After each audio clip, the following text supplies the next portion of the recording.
Saludos amigos, como siempre agradecido de su sintonía con esta propuesta de la noche por Teleimpacto.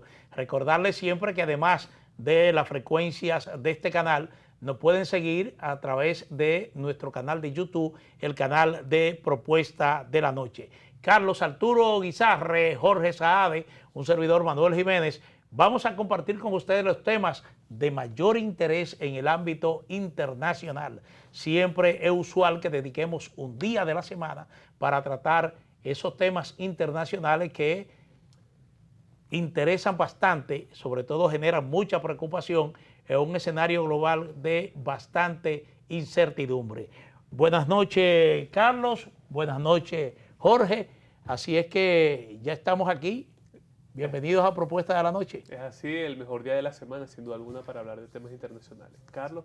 Sí. Excelente, aquí estamos para darle la vuelta al mundo de nuevo, porque pasan tantas cosas tan rápido y esos hechos cambian tanto que a veces, no me canso de decirlo, hasta para uno mismo que se preocupa por estos temas es difícil llevar el ritmo. En fracciones de horas y hasta de segundos. En fracciones de minutos realmente. Bueno, Carlos Jorge, yo creo que el tema de mayor atención durante esta semana ha sido la comparecencia de Donald Trump en el foro de Davos. Fue una comparecencia donde tocó varios temas donde Estados Unidos tiene ahora mismo una presencia importante, presencia en el campo diplomático, incluso en el campo militar. Pero a mí me gustaría hablar de Groenlandia, empezar por Groenlandia. Groenlandia generó una tensión entre Estados Unidos y Europa principalmente, y uno decía, bueno, esta es una tensión básicamente que se genera entre países de un mismo bloque, del bloque militar de la OTAN.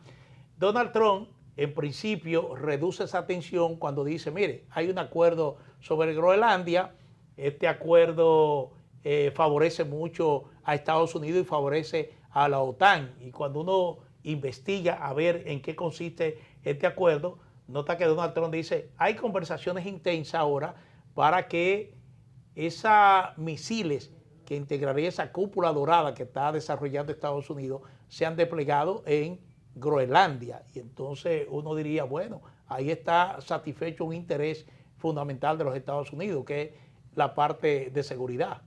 No solamente Estados Unidos, sino también el parte de Occidente y la OTAN.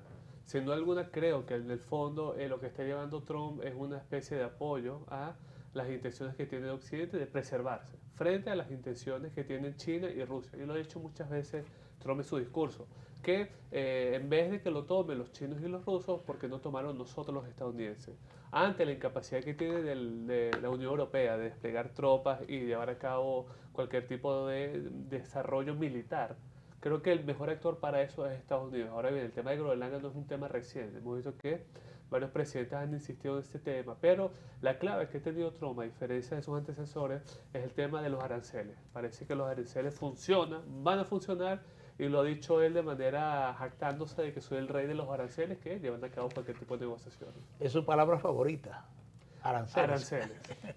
Sí, en ese sentido, a mí lo que me llama la atención es cómo luego de que en el fin de semana él había planteado una fuerte postura para que Groenlandia se anexara a Estados Unidos de una manera o de otra, de repente en el foro de Davos, en el Foro Económico Mundial, al conversar con el secretario general de la OTAN, baja la tensión.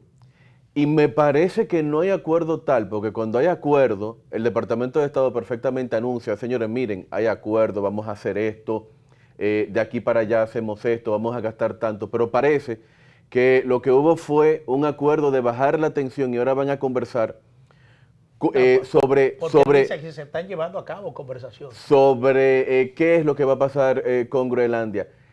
¿Qué pasa específicamente en el Foro Económico Mundial que estas disputas que parecían tan insalvables de repente se resuelven? Se resuelven por la herramienta que ha llevado a cabo Trump, que sin duda alguna es la amenaza de los aranceles. Lo más importante que nos ha demostrado Trump, que no lo ha hecho otro político, es que rompe con ese tipo de discurso amenazante por parte de los europeos, pero cuando muestra un mensaje de texto de WhatsApp por parte de Macron, por parte del mismo jefe de la OTAN, son más dóciles, son más calmados. Dicen, vamos a hablar, te elogio lo que hiciste en Siria, estamos de acuerdo contigo en lo de Ucrania, pero vamos a discutir el tema de Groenlandia. Lo más astuto de lo que ustedes están diciendo.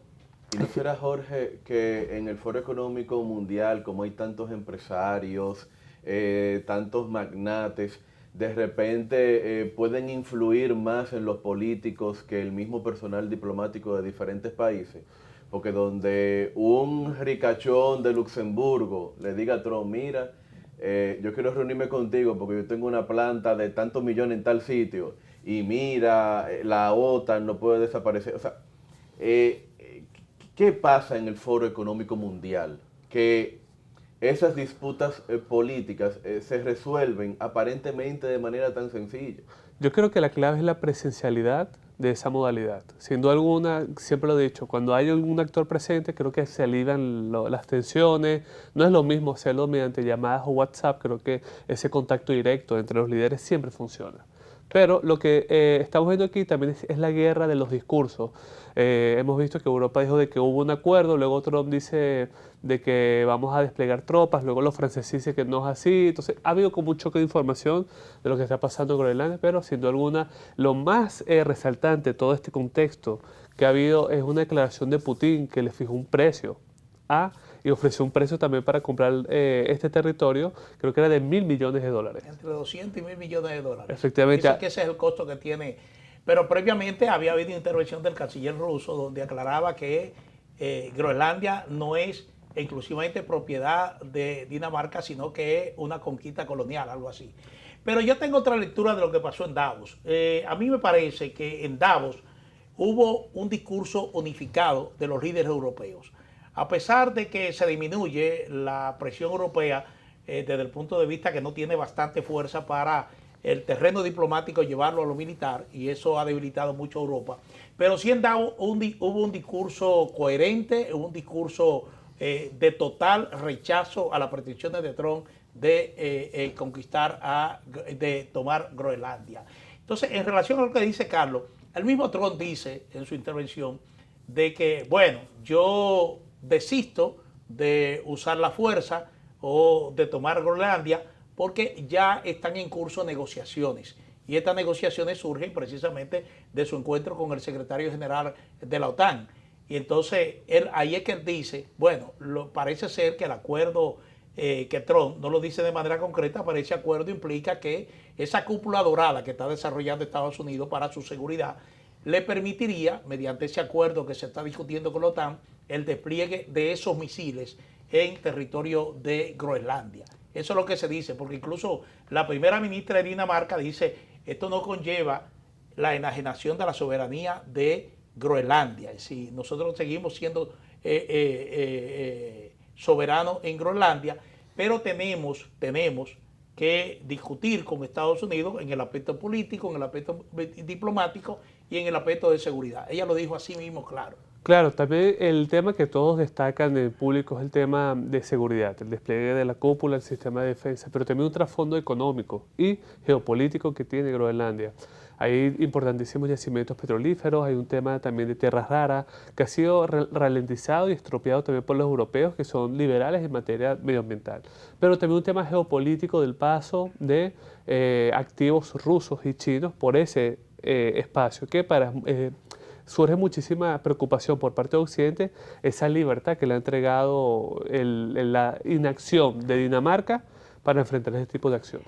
Ahora, me parece, y me llama la atención, escúchame Carlos, me llama la atención el hecho de que en esa intervención en Davos, Trump no fue realmente, no mostró interés por la situación de Ucrania. La tocó como de manera muy parcial, muy al margen. No hubo en su discurso una posición de qué piensa Estados Unidos del curso de las negociaciones. Es verdad que recibió a Zelensky, pero todavía lo que aparenta ser un conflicto estancado, porque Putin insiste de que cualquier solución, y se lo dijo ya al enviado especial de Trump con la situación de Ucrania, cualquier solución a este conflicto implica el aspecto territorial, es decir, mantener el control de los territorios que Rusia ha tomado militarmente. Efectivamente, y creo que específicamente el Donbass y la parte oriental de Ucrania. Ha sido los tres temas que tenía Trump en su agenda, sin duda alguna el caso de Groenlandia, el caso de Ucrania y el caso de Venezuela, pero los últimos dos, como efectivamente dice Manuel, fueron sucintamente desarrollados. Son importantes las declaraciones que emitió Zelensky en el marco de Davos, que dijo de que la guerra ucraniana tiene más tiempo que la Segunda Guerra Mundial, y sin duda alguna es un hecho. Entonces, surge la preocupación de lo que va a pasar en este año. Creo que también va a haber una cierta participación sobre la Junta de Paz, ese espacio impulsado por Trump, en donde va a haber participación y asistencia de varios países, la mayoría de aquellos que solucionó los conflictos, para ver cómo buscan no solamente el tema ucraniano, sino otro tipo de conflictos. Sí, porque esa Junta de Paz, a lo que tú te refieres, sobre todo para administrar Gaza, una Gaza supuestamente, entre comillas, libre de conflictos. Bueno, pudiera... hay dos juntas de paz, sí. Pud... Hay una donde hay que pagar $1.000 millones de dólares. Yo hablo de 1.000 millones. Y está la Junta de Paz de Gaza, es decir, son dos juntas diferentes. Oh, bueno, pero igual aquí vemos cómo los negocios pueden articularse para pacificar una zona, porque uno lo que puede ver es que si un país no ve cómo puede ser redituable el desarrollo de una zona en específico, no va a trabajar para su paz, para su organización o desarrollo. Aquí lo que vemos es que independientemente de que bajó la tensión con el tema de Groenlandia en el Foro Económico de Davos, yo creo que Europa tiene que mirar hacia el futuro, por lo menos hacia los próximos 3 años. Le faltan 3 años a Trump, sin detrimento de que el movimiento MAGA siga en el poder. Y nunca podemos descartar del todo la posibilidad de que haya una enmienda a la Constitución estadounidense. Los dominicanos saben a qué me refiero, porque parece que ya los europeos no son los principales aliados de Estados Unidos.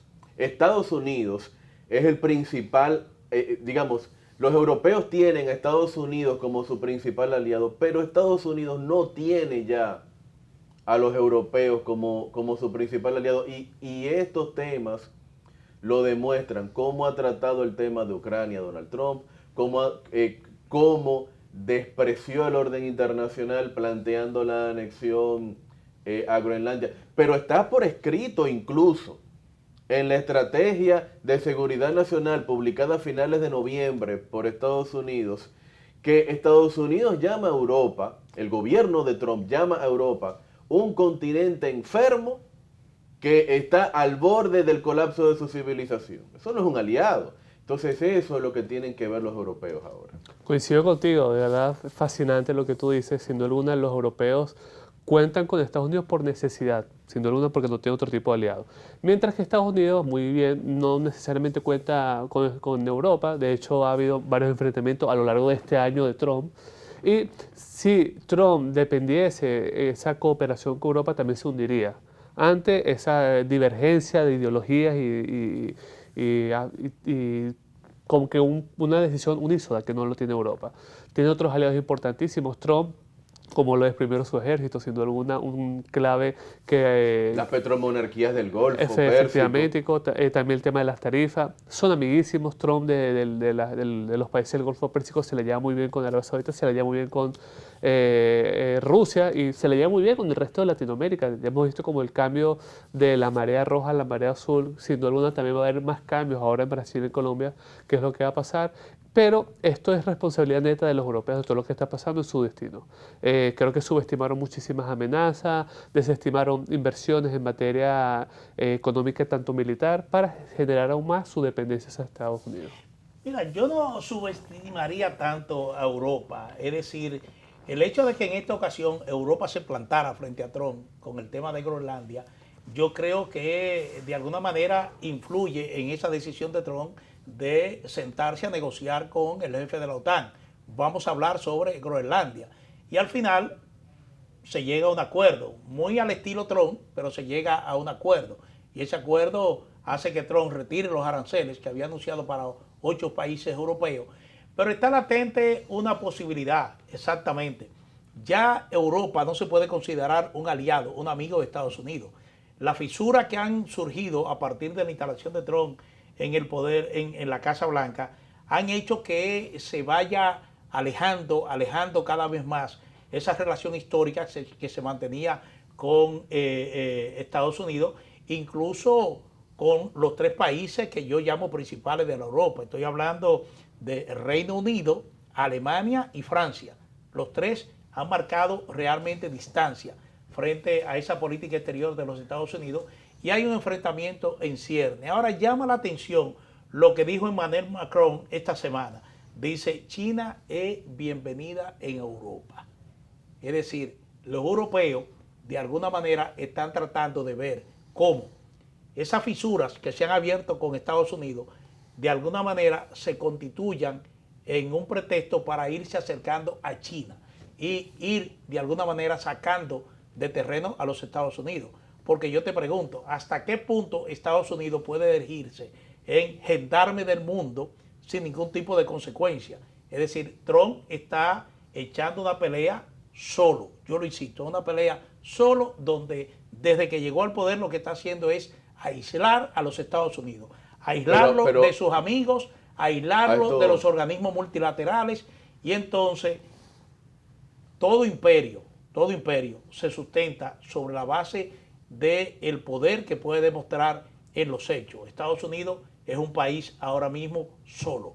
Eso es lo que yo entiendo y lo que se está viendo. Y a Europa agrego Canadá también, que Canadá ha hecho un gran acercamiento hacia China, un acercamiento histórico. Y agrega también a México, que está en la frontera con Estados Unidos. Es decir, los 2 países frontera, esos 2 países, los 2 han estado acercándose a China. Los socios de la Copa del Mundo. Una muestra de lo que está exponiendo Manuel ha sido sin duda alguna son metamensajes que uno no los ve, pero son un hecho. La disposición de China de construir una mega infraestructura en territorio británico para su nueva embajada. Esos son metamensajes que molestan también a los escépticos en torno a China.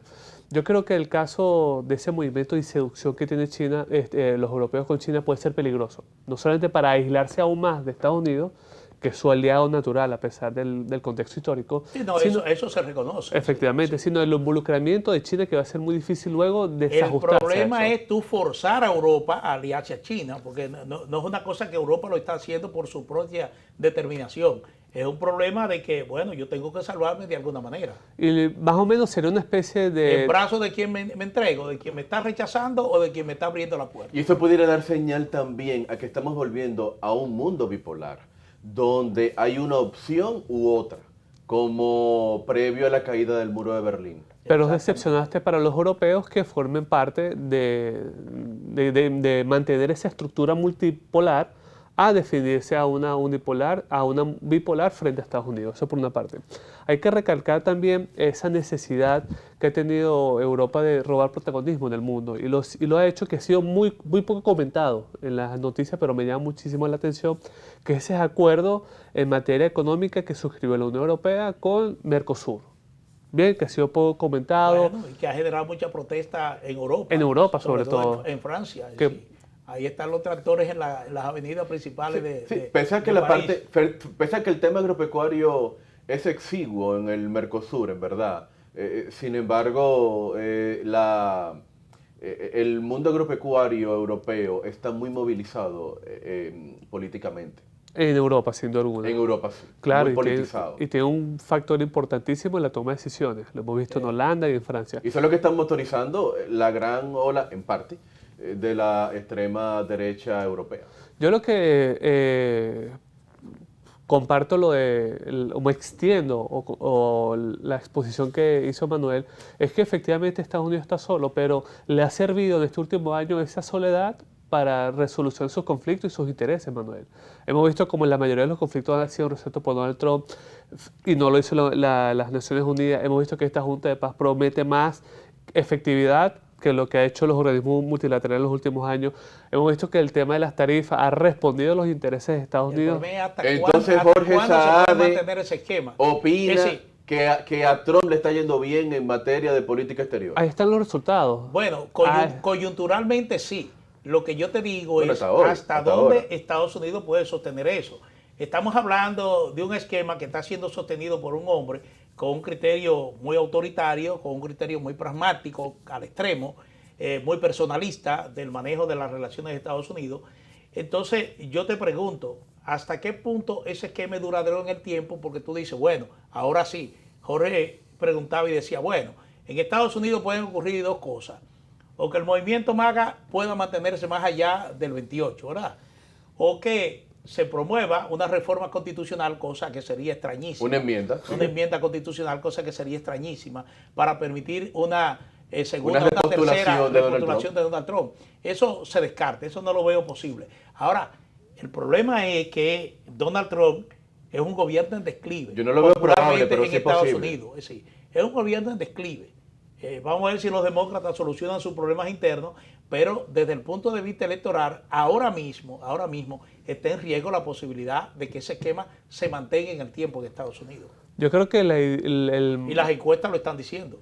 yo también unas encuestas recientemente que dicen lo contrario, es decir, que tiene una aceptación, pero no rompió los logros históricos que tenía Trump, que está nivelado a su periodo pasado. El tema que hay que subrayar acá es que Estados Unidos no creo que rompa con ese fenómeno del trumpismo. Creo que se va a quedar impregnado, sobre todo en los futuros líderes republicanos, porque va más allá del trumpismo del republicanismo. Pero, ¿qué va a pasar en un futuro? No lo sabemos. Pero vamos a tener una versión estoica política. Es lo que estamos viendo en el presente y es los resultados que nos están dando hoy en día. Bueno, vamos a hacer una pausa. Siempre interesante estos temas. Vamos a hacer una pausa. Retornamos en breve con Henry Ebrard, que nos trae su acostumbrado análisis y comentario económico.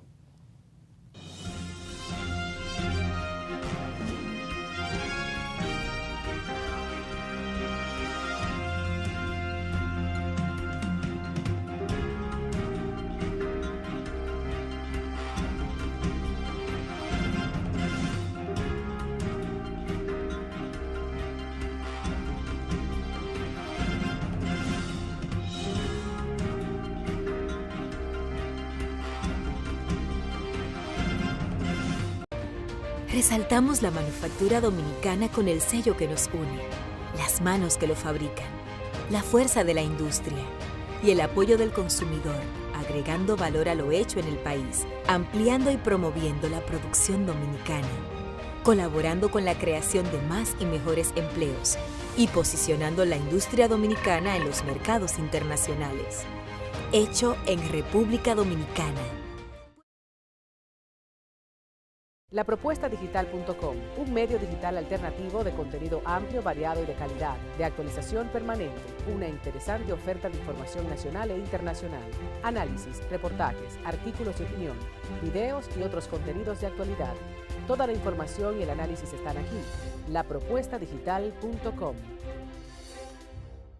En la mañana con Teleimpacto. En la mañana con Teleimpacto, un espacio de análisis, entrevistas y comentarios sobre el acontecer nacional e internacional. Nelson Encarnación, Manuel Jiménez, Gregory Caimares, Graciela Fontaneto, especialista en medicina estética, y Argenis Viñas, hablándonos de cine. En la mañana con Teleimpacto, de lunes a viernes, de 7 a 9 de la mañana. También síguenos en YouTube.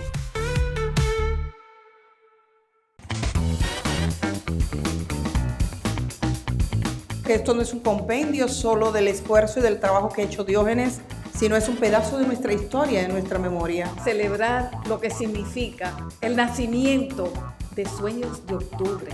Léanlo, lo invito a que lo lean, porque es sin duda alguna un libro verdaderamente motivador. Sueños de Octubre, el arte de la entrevista. Un libro para todo público. A la venta en Centro Cuesta del Libro y en los hipermercados Jumbo.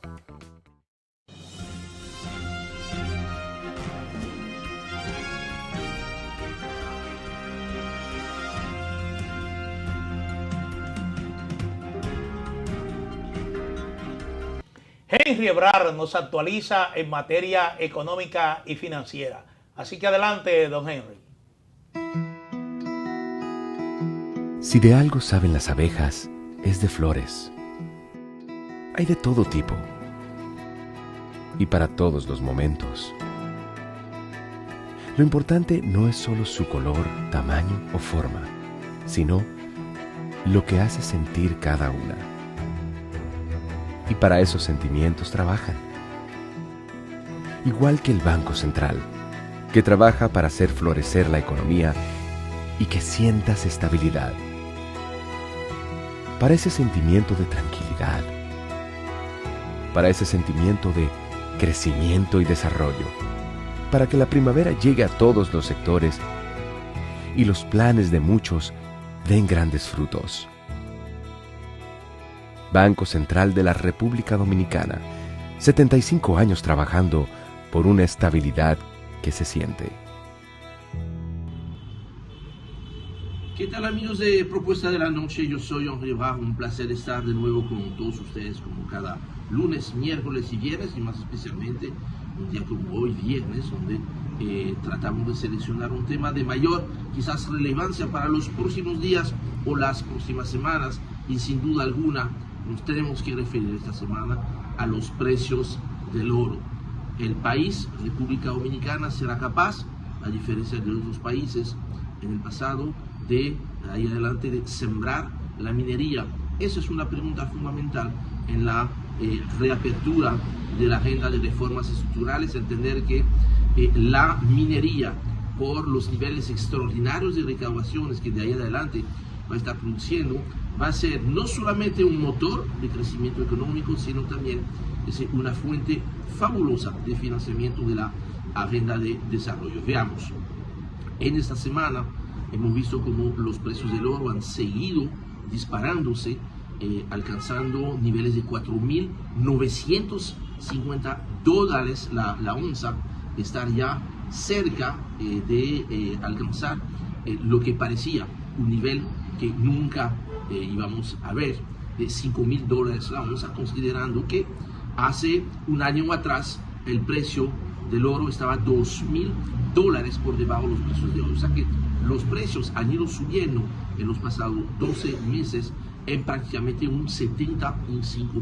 Una buena ilustración de lo extraordinario de lo que está aconteciendo a favor de la República Dominicana, el hecho de que en el presupuesto del año 2026, apenas iniciado, este presupuesto contempla para el año completo 2026 un precio promedio de $3.467, o sea, prácticamente $1.500 por debajo de los precios que tenemos en la actualidad, que además se está proyectando que probablemente los precios del oro puedan seguir subiendo, y ya circulan informes de entendidos en la materia de que muy bien antes de finalizar el año, de continuar esta tendencia que no es coyuntural, sino probablemente estructural, los precios del oro pudiesen llegar a los $6.000 la onza, cuando además de esto los precios de la plata, que es el otro componente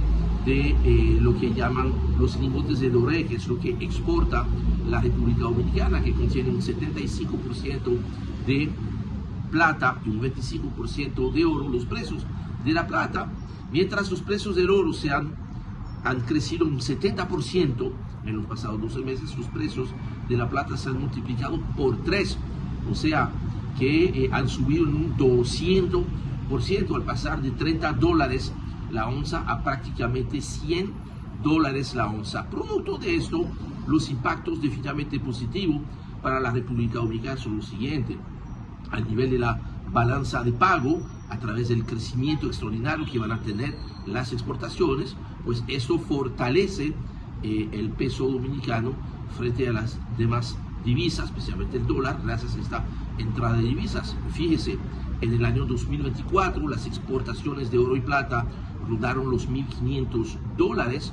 En el año 2025 se está cerrando cerca de $2.400 millones, y ya para el año 2026, en base a los precios de hoy, se está proyectando un nivel de exportaciones de $3.400 millones, prácticamente $1.000 millones adicionales que no estaban en el presupuesto. Del lado de las recaudaciones, mucho más importante, el impacto. Fíjense que de hecho en este año ya se había sentido el impacto de eso, el hecho de que las recaudaciones en apenas 12 meses, 11 meses, que son las últimas cifras disponibles, al cierre a noviembre, las recaudaciones habían crecido un 138%, mientras al mismo tiempo el precio promedio del oro había subido solamente 50%.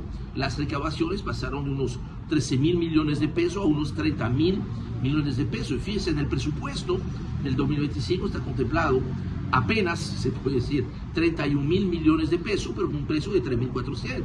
Al tener ahora precio promedio que van a superar los 4.900 dólares, ¿qué tenemos que priorizar? 40.000, 50.000, 60.000 millones de pesos. De cualquier modo, quiere decir que va a haber unas recaudaciones extraordinarias que van a motivar de antemano la confección de un presupuesto revisado a mitad de año para poder darle ingreso de manera presupuestal a esos ingresos adicionales. Eso nos plantea, más allá de la muy buena noticia de que están entrando más dinero, es el uso que se le va a dar a este dinero. En este sentido, yo creo que va a hacer falta una reflexión de ver cómo, uno, proteger esos ingresos adicionales para darle el mejor uso posible, y ahí el mejor uso posible es que este dinero se separe, probablemente al igual que se está haciendo en Perú o en Colombia o en Noruega, del presupuesto ordinario, para que ese dinero de la minería sirva definitivamente para financiar la agenda de desarrollo. Y de esta manera, y solamente de esta manera, habremos logrado en la República Dominicana que de ahí en adelante la consigna para el sector sea sembrar la minería. Muchas gracias. Hasta aquí llega mi comentario económico para el día de hoy. Les invito a que me sigan siempre a diario en mi cuenta de Twitter, @ZebrarH. Por supuesto, esperamos regresar con todos ustedes. Será cuestión de la próxima semana, mismo lugar, misma hora. Hasta luego. Cuídense mucho. Si de algo saben las abejas, es de flores. Hay de todo tipo y para todos los momentos. Lo importante no es solo su color, tamaño o forma, sino lo que hace sentir cada una. Y para esos sentimientos trabajan. Igual que el Banco Central, que trabaja para hacer florecer la economía y que sientas estabilidad.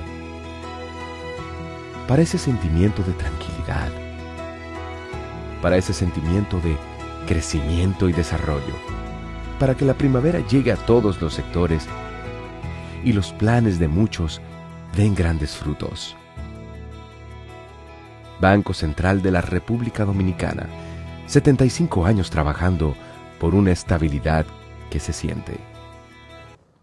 Gracias a Henry Ebrard por su acostumbrado comentario y análisis económico. Jorge, la situación de Irán sigue latente. Hay una amenaza ya que al parecer pasa de amenaza, porque dice Trump: tengo una flota naval inmensa camino a Irán.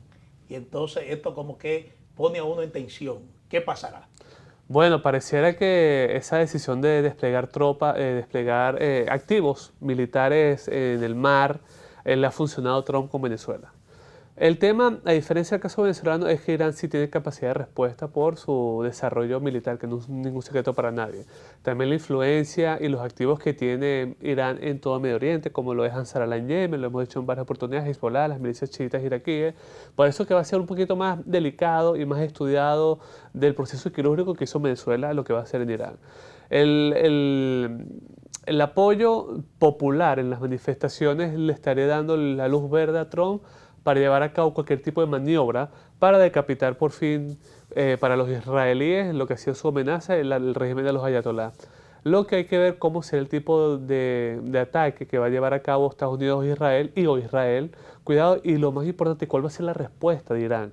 Hay medios occidentales que dicen que Irán va a ser el primero en atacar a activos y intereses estadounidenses e israelíes en la región. Por eso es que tiene que ser con mucho cuidado de lo que va a perpetrar Donald Trump, pero llevamos que a pesar de que la amenaza ha sido desatendida con el caso chino, que ha sido su principal amenaza, hemos visto que está tomando protagonismo Trump en Latinoamérica, siempre va a ser de gran importancia el tema de Irán en Medio Oriente. En ese sentido, pues es probable una extracción del ayatolá al estilo de Nicolás Maduro.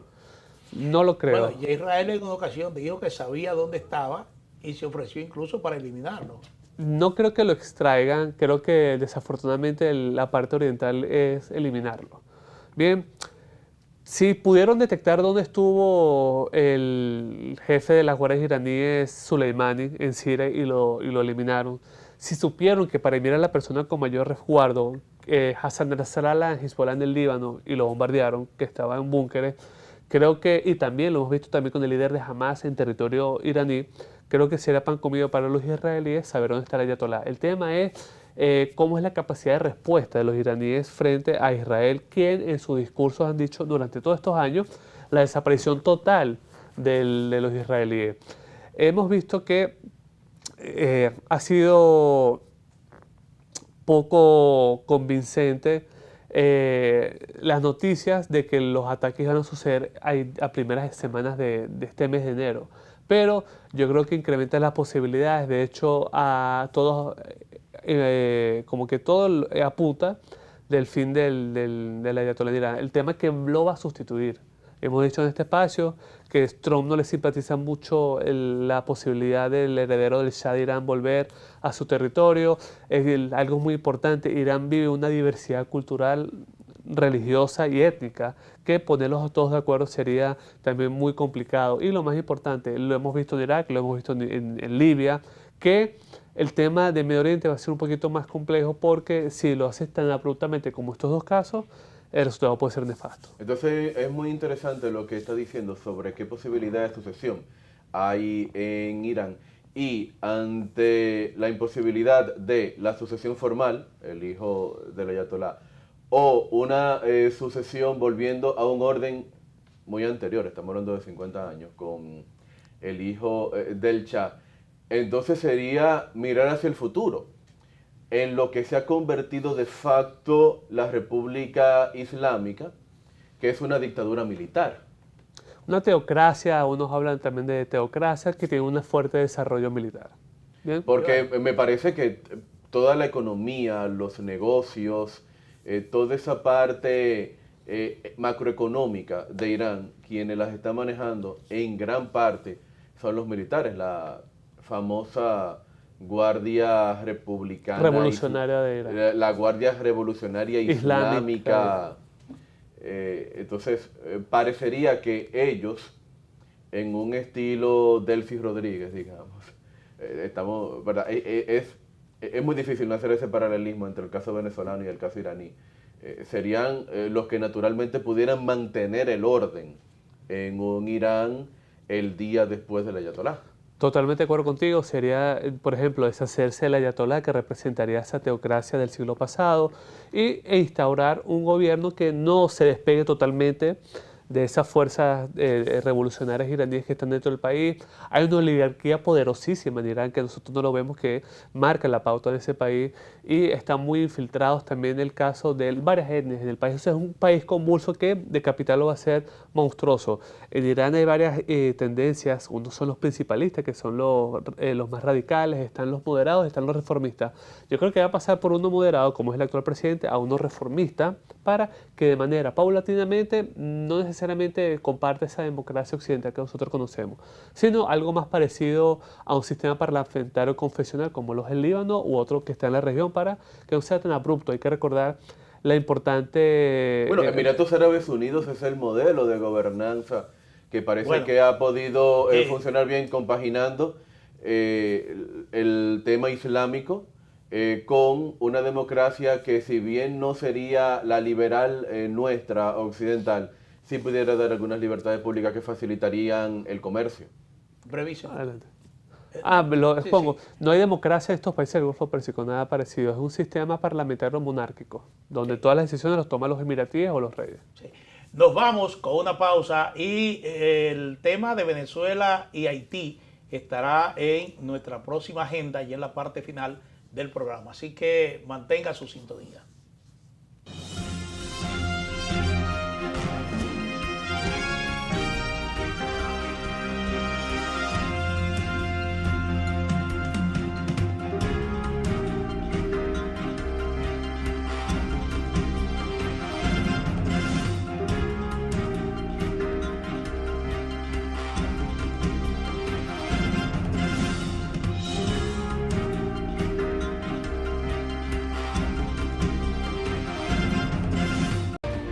Resaltamos la manufactura dominicana con el sello que nos une, las manos que lo fabrican, la fuerza de la industria y el apoyo del consumidor, agregando valor a lo hecho en el país, ampliando y promoviendo la producción dominicana, colaborando con la creación de más y mejores empleos y posicionando la industria dominicana en los mercados internacionales.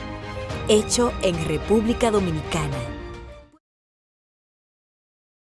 En la mañana con Teleimpacto. En la mañana con Teleimpacto, un espacio de análisis, entrevistas y comentarios sobre el acontecer nacional e internacional. Nelson Encarnación, Manuel Jiménez, Gregory Caimares, Graciela Fontaneto, especialista en medicina estética, y Argenis Viñas, hablándonos de cine. En la mañana con Teleimpacto, de lunes a viernes, de 7 a 9 de la mañana. También síguenos en YouTube.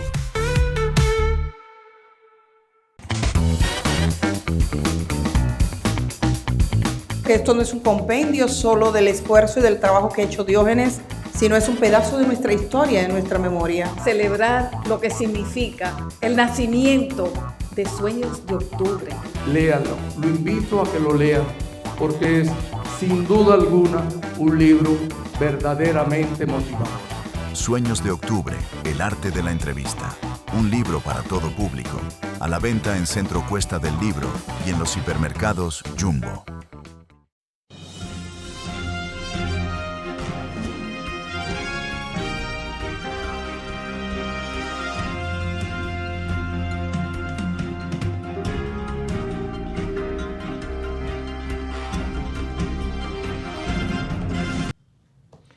Buenos amigos, le decía antes del cambio que Venezuela y Haití va a merecer nuestra atención en esta parte final del programa. Y Jorge, el modelo venezolano, esta solución política militar que ha encontrado el presidente Trump sigue llamando la atención. Se comentó en esta semana que Delcy Rodríguez podría viajar a Washington para una visita a la Casa Blanca. Pero en Venezuela surgieron otras versiones diciendo que ella no saldría de Venezuela. Y todo esto se produce en un esquema donde el propio Trump dice que no descarta que durante su mandato o, qué sé yo, en el próximo año se puedan celebrar elecciones en Venezuela. Eso hace que Estados Unidos descarte los resultados de las elecciones del 28 de julio del 2024, donde ganó Edmundo González Urrutia, según las actas que se han dado a conocer. Entonces, uno entiende como que esta política de Trump, porque al mismo tiempo que se descarta que vaya a la Casa Blanca, dice que ella está desarrollando un liderazgo formidable, sí, pero las encuestas en Venezuela dicen todo lo contrario. Es así, vamos a comenzar de atrás para adelante. Yo Sí. creo que el caso de Edmundo González, esas elecciones que hubo hace 2 años, creo que lo ha dicho Trump, que a pesar de que hubo una victoria y hay respaldo a esa victoria por parte de la oposición venezolana, liderado, cuidado, por María Corina, dice Trump que ocurrió un contexto bajo la institucionalidad del chavismo y por eso no son totalmente verídicas. Eso es lo que dice Trump, porque se llevó a cabo en ese contexto. Eso por una parte. Creo que la decisión, para decirlo así, que ha tomado Trump de elogiar y ensalzar a Delcy Rodríguez es importantísimo en esta etapa para crear cierta legitimidad y apoyo frente a la incertidumbre que podría causar si no estaría Delcy Rodríguez. Hay que recordarles de que el proceso debe ser paulatino, no puede ser abrupto. Hay ciertos intereses y activos en Venezuela que contrarrestan los de Estados Unidos, como hay cierta presencia paramilitar, también están los colectivos armados, entre otros. Entonces, deslegitimar y rechazar el liderazgo de Delcy puede ser muy peligroso. Por eso que le da su bienvenida y todo esto. Ahora bien, con esa competencia entre estas dos mujeres líderes en Venezuela, uno María Corina, otro por Delcy, María Corina picó primero y visitó a Washington. Que para mí habría sido la mejor opción si lo hubiese hecho desde un principio y no irse a Europa. Y dice Trump que volvió a conversar con ella. De hecho, hay ¿Qué tema conversó? Bueno, eso no trasciende, pero sí dijo que conversó con ella nuevamente. Hay un cable por que segunda vez. Efectivamente, hay un cable que le dijo María Corina a Trump, mira, aquí está mi número, cualquier cosa me escribe. Parece que esa inmediatez de hoy en día facilita las cosas para aclarar algunos temas.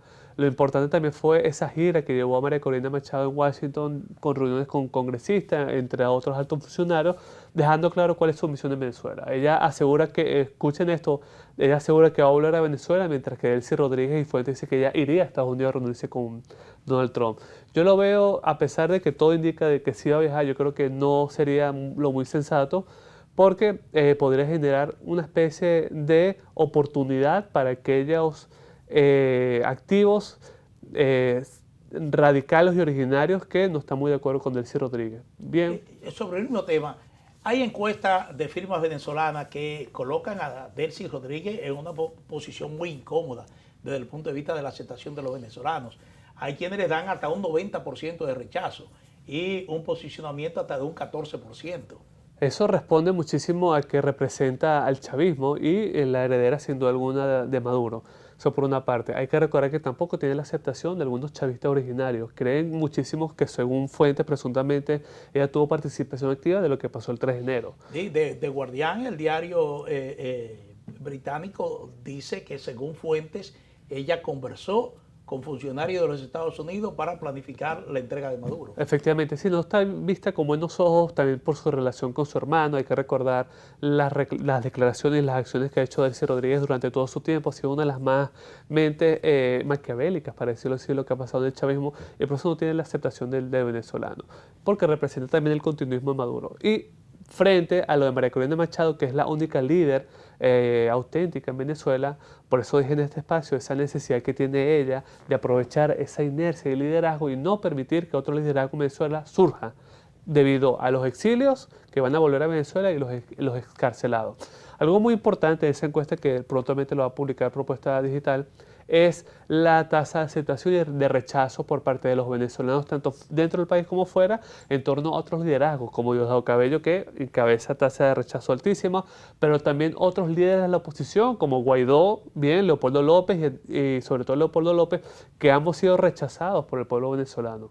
De igual manera, el caso de Capriles, es decir, estos líderes de la pseudo oposición han sido mirados de malas ganas por parte de los venezolanos dentro y fuera del país que no creen en ellos. Entonces, parece que todo se polariza en torno a una figura femenina como la María Corina Machado, pero tiene esa necesidad de capitalizar, personalizando su poder como presidente de Venezuela. En este sentido, pues el presidente Donald Trump ha marcado cuál es su prioridad a la hora de incursionar en Venezuela: restablecer la industria petrolera. Ahora bien, ¿qué tan probable puede ser este restablecimiento de la industria petrolera sin poner atención a las instituciones venezolanas con la misma intensidad? Una cosa va primero que la otra, ambas deben ser hechas al mismo tiempo, o la prioridad del presidente Trump está bien, primero arreglar las capacidades productivas y luego vemos entonces el orden institucional. ¿Cómo lo ves? Fenomenal. Creo que es por etapas. Hay una etapa primero de parte económica que hay que mejorar en Venezuela. Sin duda alguna, parece que el que finalmente va a llevar a cabo el milagro económico en Venezuela va a ser Estados Unidos, mediante el desarrollo de la parte energética en ese país. Eso por una parte. Luego, de la parte económica, creo que la prioridad sería el tema de seguridad, porque si lo haces de manera contraria, pones el tema burocrático institucional de primero, por el peso de que tienes de una incertidumbre de inseguridad en ese país, caería todo en la casa, para decirlo así. Entonces, los pilares y las etapas sería un proceso primero productivo, activar el aparato económico del país, como lo está haciendo Estados Unidos mediante la industria petrolera. Ha habido flexibilidad también con el tema de los dólares y apertura del sistema bancario venezolano hacia el mundo. Seguidamente, yo creo que hay un tema de seguridad en el país, bien, porque hemos visto esa reunión que los pusimos acá, de que altos funcionarios de esas petroleras dijo, yo voy a invertir, pero me tienen que solucionar el tema de seguridad, no voy a querer ningún tipo de incertidumbre. Y luego de esa parte, yo creo que va a haber una parte activa, importantísima de María Corina, en su parte institucional, porque todo Estado es necesario, una burocracia, un gobierno, instituciones que sería especie, que ojalá no sea así, de sustituir, no, es llevar a cabo una verdadera revolución, para decirlo así, institucional dentro del país para que mejore este tipo de fase. Sí. Jorge, el 7 de febrero vence el mandato del Consejo Presidencial de Transición en Haití y se ha producido una advertencia de Estados Unidos. Voy a leer textualmente. Dice Estados Unidos que le prohíbe modificar la composición del gobierno porque ello sería considerado un acto que socava los esfuerzos para restablecer la seguridad y la estabilidad básica en el país. Entonces, si el 7 de febrero ese gobierno concluye ya su mandato, ¿cuál es la opción que tendría Estados Unidos entonces para de alguna manera provocar un cambio en Haití? Es decir, porque todos los esfuerzos que se han hecho hasta ahora no han resultado en Haití, ni los esfuerzos del Consejo de Seguridad de Naciones Unidas, ni los esfuerzos del Consejo Permanente de la OEA. Nada ha resultado en un hecho concreto en términos de seguridad en Haití.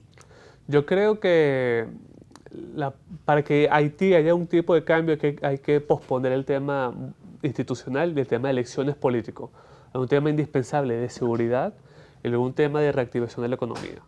Pero a pesar de que uno pensase todo lo contrario de lo que pasó el 3 de enero en Venezuela, yo creo que tiene ciertas implicaciones en Haití de la siguiente manera, recordándoles a aquellos actores no estatales en Haití de que Estados Unidos en cualquier momento puede llevar a cabo cualquier tipo de operación para ponerle fin a su estadía y generar ese tipo de incertidumbre en ese país. Okay. Y recordarles a todo el continente de que Estados Unidos todavía tiene ese poder para hacer cualquier cambio en el tablero. Pero esa advertencia de Washington podría implicar una acción directa de Estados Unidos en Haití para cambiar lo que está ocurriendo. Por ahora no, porque la prioridad, y lo hemos dicho en otros momentos, la prioridad de Estados Unidos... Porque habría un vacío institucional en Haití. Y lo hemos visto en el pasado que ha generado más estrago de lo que está ocurriendo. Pero hemos visto también que ha habido cierta inacción y cautela por parte de estas bandas criminales en Haití en llevar a cabo cualquier tipo de acciones, porque sabe de que los ojos de Estados Unidos, sobre todo Trump, merodean a Latinoamérica.